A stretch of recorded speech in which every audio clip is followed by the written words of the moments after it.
না আফিফ আজকে আলটিমেটলি কালকে রাত পর্যন্তই আবাহনীরই ছিল। দল বদলের শেষ দিন সকালে সবাইকে অবাক করে লিজেন্ডস অফ রূপগঞ্জে সাইনিং করেছিলেন আফিফ হোসেন। এবার জানা গেল আগের দিন রাত পর্যন্ত আফিফের সাথেই কথা হয়েছিল আবাহনীর, থাকার কথা ছিল পুরনো দলেই, কিন্তু কেন সেটা পরিবর্তন হয়ে গেল?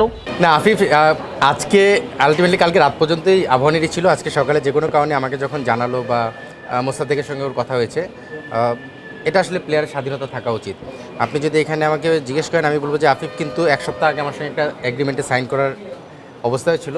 সেখান থেকে আমার কাছে মনে হয় যে ও মানসিকভাবে যেহেতু একটা জায়গায় সেটেল করতে যাচ্ছে, সেই জায়গাটা সাপোর্ট করা আমার কাছে মনে হয় যে দরকার, এবং আমরা সেটা চেষ্টা করতে পারি।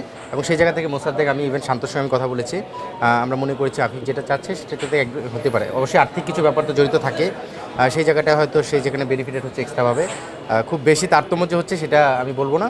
বাট এটা ব্যক্তিগত আফিফের কল, এটা আসলে রাইট ডিসিশন সেটা আমি বলবো না। অ্যাট দ্য এন্ডে এসে এই মুহূর্তে এই ডিসিশনটা খুব যে ভালো ডিসিশন সেটাকে অ্যাপ্রিসিয়েট করতে পারছি না। বাট দিন শেষে প্লেয়ারদের সেই স্বাধীনতা অবশ্যই থাকে।